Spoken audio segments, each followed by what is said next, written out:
Morning everyone.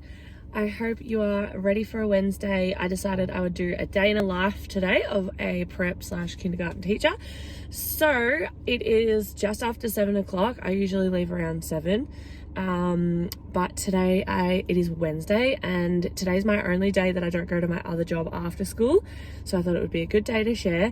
And also today on Wednesdays, I make a pit stop on the way to school because little Rosie, say hello to everyone. Rosie goes to daycare on a Wednesday, so we quickly drop her off on the way to school and she has the best day ever and gets all sorts of energy out on her day at daycare, and then I pick her up after school. So I'm going to drop her off now, and then when I get to school I'll run you through my day.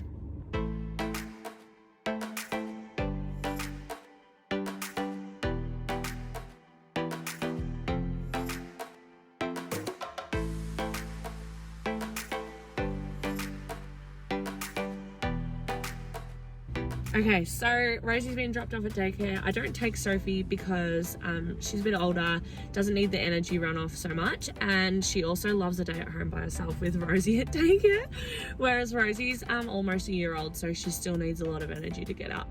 So doggy daycare is about halfway between my house and my work, so I've still got about 15 to 20 minutes to drive. So I'll do that. When I get to school, I'll give you a little bit of a rundown of my day. Today's outdoor learning day, so we take the kids across to the park, but I'll tell you more about that later.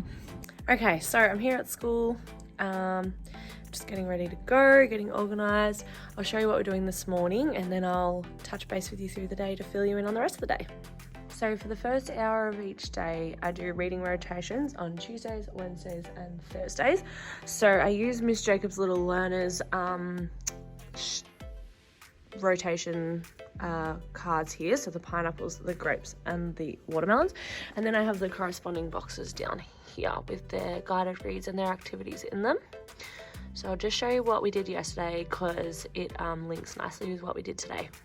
Okay, so I have my kids split 3 ways, and these are my 3 texts that we used yesterday. So we've read these yesterday and then today they'll do activities around them. So yesterday, one rotation was with me reading this. One rotation was boom cards, and I am a huge fan of boom cards. So the kids all know how to do this themselves. So they log in using the QR code by themselves, and then I tell them which activity they're going to do, and they're able to find it and complete it themselves, which is really awesome. They come down, scroll down to the one they were doing, and we were doing digraphs. So they click on it, it opens up, and then they've got to read the word. And then click the correct picture. The best thing about boom cards is they're self-correcting, so if they click the wrong picture, it'll tell them that they're wrong and that they need to try again. So it gives them a really good opportunity to practice, and then it goes to the next one and tells them that they're right. So then that information can come to me if I want it in a report, which is really awesome as well. So today we'll be doing boom cards again, but instead of the ch and the sound, they'll be doing the SH digraph. So just same thing, practicing reading those words. And if they finish early, they go back to the boom card list and they select another one that they haven't finished yet or that they haven't mastered. The last activity that we had yesterday was a blend match. So these are from my teaching pal, and they're just all about blending those first 2 consonants in CCBC words. I noticed lots of my kids were missing that second sound. So what they do is they pick up the picture and they read it. They look at the picture and decide what it is. So it's a pretzel, and then they find the purr sound and pop it down. And each of the boards have different ones. So there's some with S, words that start with S. There's ones that are mixed blends as well, so there's all different ones, and I've just got the corresponding numbers. So on the back it has number 2 dot, and then this baggie has a number 2, and all of the cards have a number 2 on it as well, so that they know that they've got all the correct stuff. So that was everything that we did yesterday in our reading rotation. So I'll flip around and show you what we're going to do today, because it all corresponds with everything that we did yesterday. So it's just stepping up from where we were at yesterday. So a couple of groups are doing some comprehension and we're all doing another blend activity. I organise all of my sheets into these document wallets, and I have them colour coded as well, so they match the kids' colours for their different rotation groups, which is really handy as well. So often I'll get my printing done at the start of the week and I pop it all into the document wallets and pop them where they need to go, and then we're organised and ready for the week. Okay, so today we'll read the books again. So each group will read their book again, and then these guys are going to do some comprehension activities. So they are doing really well with reading, so they've just got this sheet here that I will print off. It's got 5 comprehension questions that they'll work through, and we will work through that as a little bit of a team, as a group. The surprise pancakes for mum group are going to be doing a verbs activity because it's got lots of verbs in it. So we're just going to make a list of verbs that we know, and then they will cut and paste these. This is also from my teaching pal. So they'll cut and paste the pictures on the side and glue them if they are a verb or if they're not a verb. So a little bit of a sort. But again, we'll work on this as a group. And then for the last group of kids, the giraffe group, what is very long, I have copied the sentences from the book out and put them in little baggies. So what they will do is they'll sort the sentence out and put it into order, and then they'll read it, and then they'll have to come to me and find the correct animal that goes with. So the sentence is like this. This is a monkey. The monkey has a very long tail. So they'll sort the sentence out into order. They'll use the capital letters and full stops to help them. And then they'll come to me and they'll say, I've read my sentence and I have a monkey. And then I'll give them the monkey picture to go with it, and they can glue it in. So of course then we will have our boom cards as one of our independent activities, and then our second independent activity is a follow-up from yesterday's blends. So they just have to cut out the pictures here and stick them into the boxes based on the picture on the side.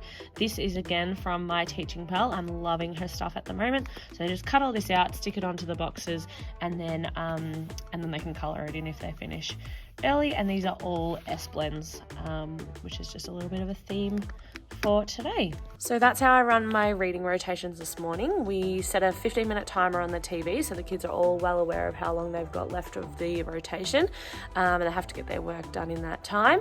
And they're really good. They're really independent. The iPad kids sit on the floor and just do their own work, and the kids at the tables know that I need to be working with the reading group, so they need to ask 3 before they ask me, and the system seems to really work, and I'm really proud of the kids because they're very independent during this time, and I feel like I'm really able to focus on the group that I'm working with. I'm going to run to the printer and get off my stuff for writing time, and then come back and show you what we're doing for writing. So for writing, we're doing narratives at the moment. So yesterday we read Room on the Broom, and it was perfect because we were doing the blend, and so we had a witch, which one of the kids noticed, which was super cute as well. So what we did is we've read the story, and then I found the video on ABC iView as well, which is awesome. I'll link that below because that was really cool. And we read the story, and then we picked out all adjectives we could think of to do with witches. That was really cool because the preps came up with some really awesome words. Someone said greedy, someone said wicked, someone said selfish, and then we described her clothes and all the things. Then I gave them an activity, which I'll flip around and show you, for them to cut out the adjectives and stick onto for a witch. And then today we're going to do a follow-up activity. This is also from my teaching pal. Wow, I didn't realize how much I'm using her stuff at the moment. That's awesome. So we use this sheet, and down the bottom it came with 10 adjectives, and some of them were to do with a witch and some of them weren't. So they had to cut them out and eliminate the ones that were nothing to do with a witch and only glue on the ones that were. So there was other ones like friendly and happy and different things, and they had to throw those ones out and only glue the ones on that were to do with a witch and then colour it in. So that was super fun. And now today what we're going to do is just do this story map. So I just made this myself.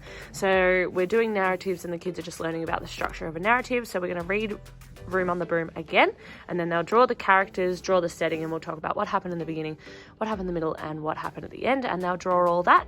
And then I'm hoping tomorrow we might come up with our own ending to the story. Okay, so it's 8:38, so I have 10 minutes until the bell goes, so I'm just going to try and clean up this situation here, which happens every day. Our kids, the bell goes at 8:50, we start official learning at 9 o'clock, and we go through till 11. Playtime is 11 till 11:30. I'm so lucky because it's Wednesday, I don't have any duties today, but I usually work through play and lunch. I just find that that's my best way to be productive because I have my second job after school, and I'm doing resource making for Top Teacher. I really don't have a lot of time after school. So I tend to work through playtime and lunch so that I've got time later on to do other things. And on a Wednesday, I go for lunch with one of my colleagues, my school wife, my work wife. So Wednesdays is lunch day, so we'll be popping out for lunch today.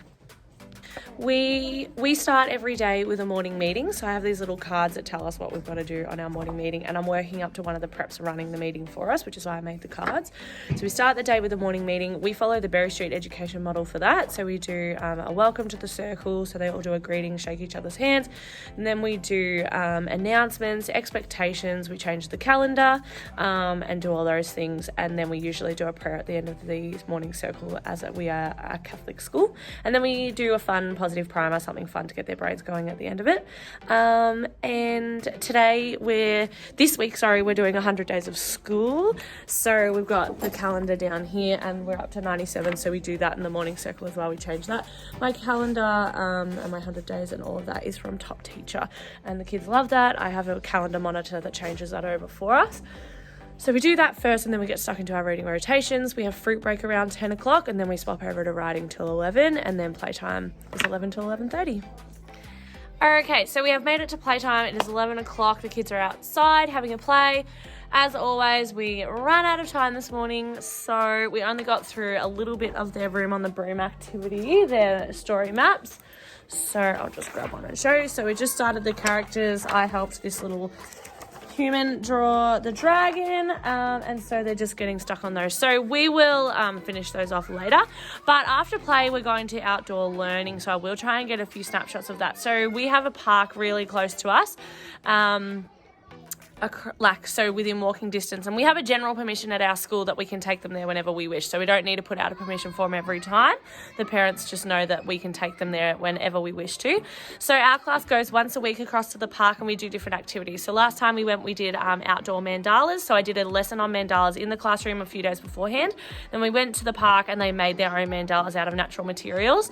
Today they're going to make their own Olympic events out of natural materials using the trees and the grass and stuff in the bush. So we do that once a week, and then we do get outside a couple of other times in the week. We're really trying to do a big push on that this year in prep at our school.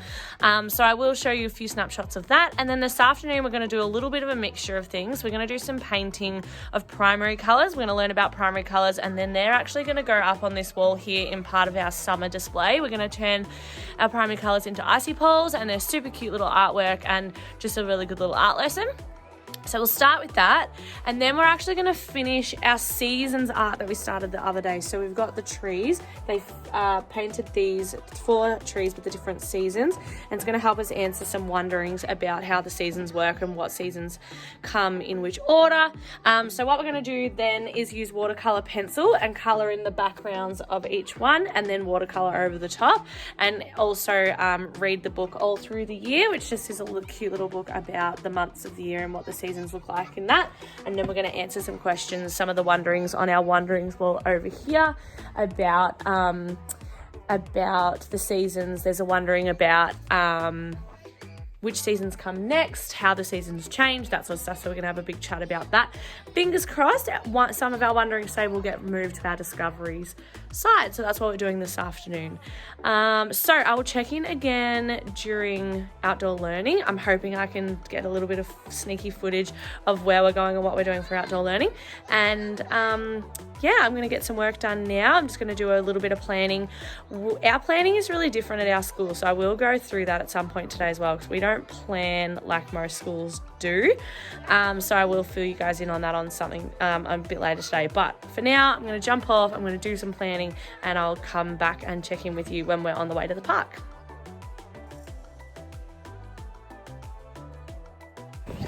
Okay, so we have our coats and boots on and we're currently walking to the park. It's very bright and I left my sunglasses in the car, but we're on our way to the park and we've just got to cross a couple more roads and we will be there. So we're so lucky to have this beautiful park 5 minutes from our school, 5-minute walk from our school. So this park area is just separate, and then what we actually do with the kids is we take them into the bush. And it's really cool because at our kindergarten in this area they run bush kinder, so the kids do one of their kinder sessions in the bush as well. So the kids are used to going, and we're going to go in this gate up here and into the bush, and that's where we'll do our lesson for today.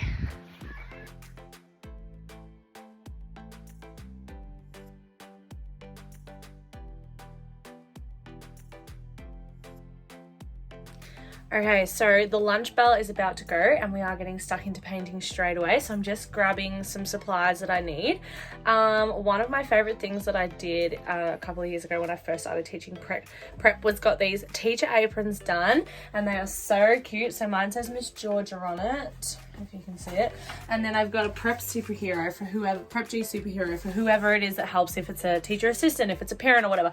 And this is the best thing ever. Like, I never get paint on my clothes because I've always got my apron to put on. So I love that, and I highly recommend to anyone teaching in lower grades when there's paint everywhere. So what we're going to be doing is we're going to learn about primary colours. So I'm going to read a story on the TV, and then I've got primary colour paints on the tables here, and they're just going to paint this piece of paper, so it's folded into 3 parts, and they'll paint 1 strip red, 1 strip yellow, 1 strip blue.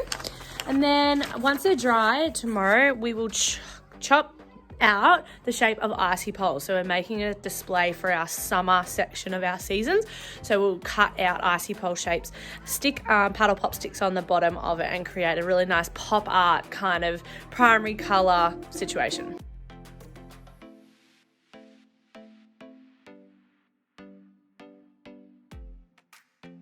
It is 4:15 because we have a meeting after school, a team meeting after school every Wednesday. So we have finally finished school, finished our meeting. I'm just back in my room. We finished our meeting a little bit early, so I'm going to stay back at school and do a couple of things planning wise. So yeah, we had a really awesome day. Actually, we've had 3 awesome days. I've been so stoked with my kids. They've been really well behaved and really focused and super independent. So had a really good few days. Today was an awesome day though, because we went to the park for the middle block and did our outdoor learning. And then after lunch, we did all art. So it was an awesome day regardless. It was so much fun. So I'm just sitting down to look at the next couple of days, make sure I'm all sorted. But I was going to share with you about our planning and how we work it at our school. So most schools, like, teachers get blocks of time throughout the week.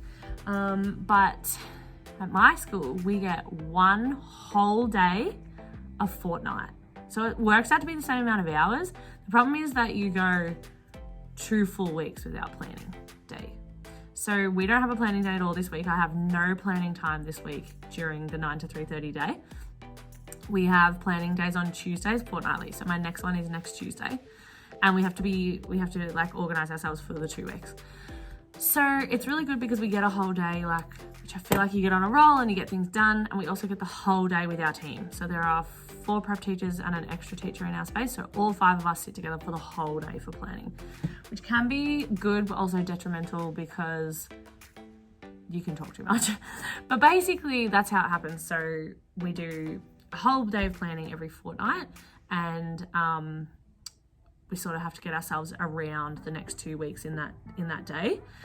So it is really good to be with your team for all that time. And I know that lots of schools don't get that planning time with their team, and that can be hard. So I do appreciate that, but it is tricky at the same time to be so far ahead planned wise. So I do use a lot of my lunch times and play times to get on top of things.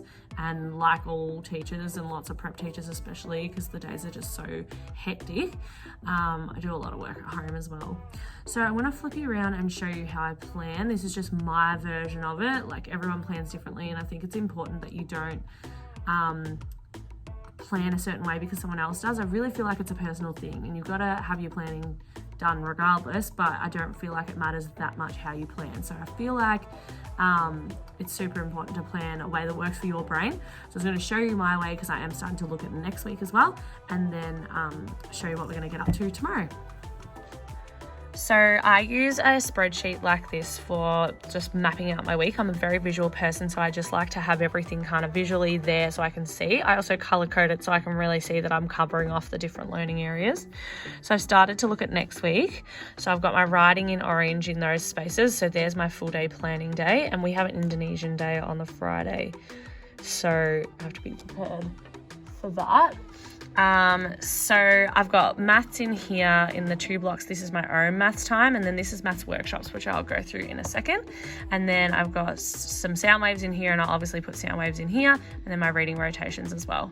So what I do from there is I then bulk out the planning. So this is just a rough timetable, and then I put it into other documents ready for planning. And I like to keep things in subject areas so that I can like refer back and see a bit of a sequence happening for each of the lessons, and then other times I'll just not note down what I'm going to do here. For example, with the art and inquiry lesson, I just kind of listed it, what I'm planning on doing.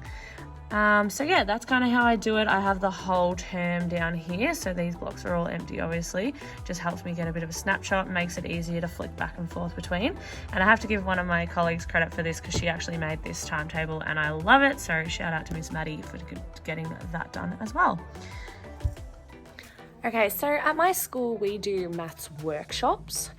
So the kids from the entire hub, we've got 90 preps here at my school, are mixed into 5 groups based on their maths ability. So at the moment I've got a group that's working on addition, counting on, mainly to 10, but we are dabbling into the teen numbers as well. So we had our first workshop of the week yesterday afternoon, and then we've got our second one tomorrow afternoon, so we do 2 workshops a week. So I'm going to flip around and show you what we're going to do, what we did yesterday and what we're going to do tomorrow.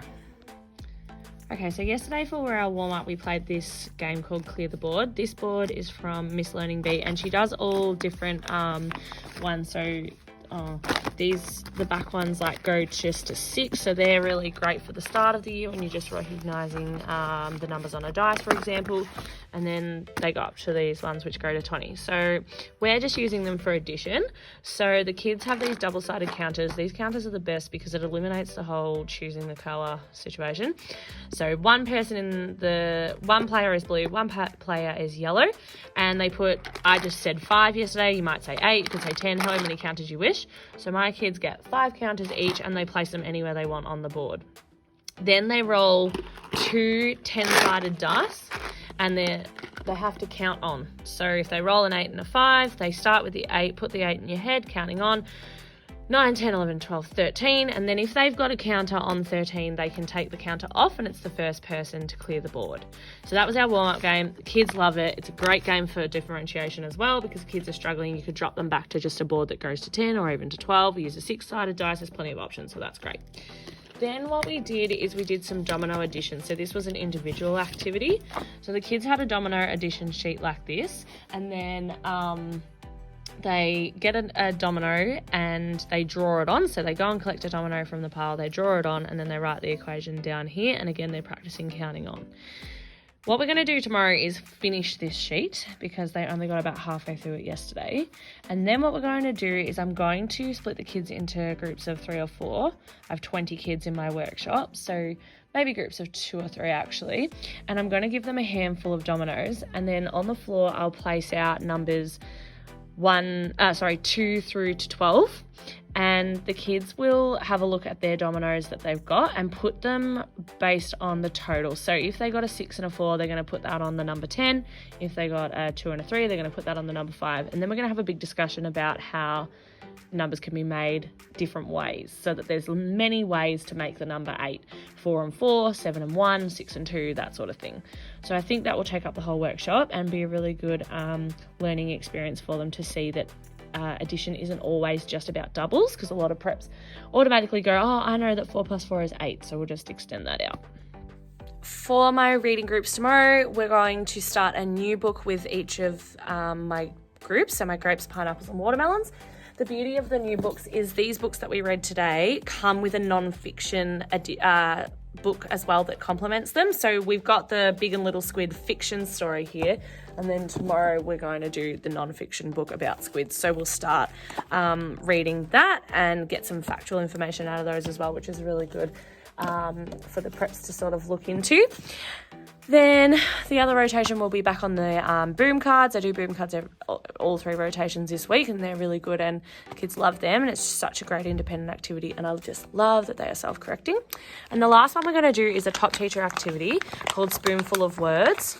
So what they do is they've got this laminated sheet with word endings on it, and they grab the spoon with a consonant on the front, and they are going to place the spoon next to each of the word endings, and then they're going to record only the words that are real words. So they're going to eliminate the nonsense words. So they'll move the spoon down. Okay, not, yep, that's a real word. I'm going to record that on my sheet, and then go to the next one. And then they can swap spoons and use a different letter.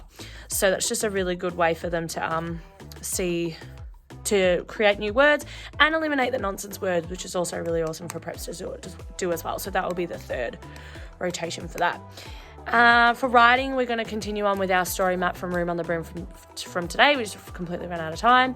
And then in the middle block, we're going to do some religion stuff around the creation story. I'm going to introduce the kids to the creation story for the first time. Anyway, that was my school day. I'm about to head home. I've got to pick Rosie up from daycare. Bless. She gets so tired in the car. It's so cute. So I'm looking forward to that, and I will hopefully film some of that. And then I'm heading home for a night off. This is my only night of the week where I don't go to my other job. And so I'm looking forward to just chilling out, doing a little bit of work on my computer, and just hanging out at home. Okay, girl, how was your day at daycare? Was it good? Did you have fun? Did you make new friends? Rosie, come on. Look at the friends. Did you make new friends? You're going to be asleep in 2 minutes. Picked her up. She's happy as Larry. She's ready for a nap.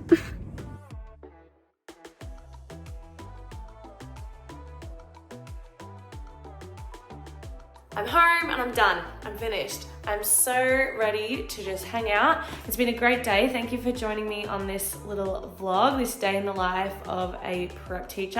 I hope you enjoyed it. Let me know if you have any other ideas for future videos. I love making these videos. They're super fun, and it just lets me have a little bit of a creative outlet apart from school. So please let me know if you'd like to see anything in future videos. I hope you enjoyed seeing my dog. That was the best part of my day, and I'll see you soon. Thanks, bye.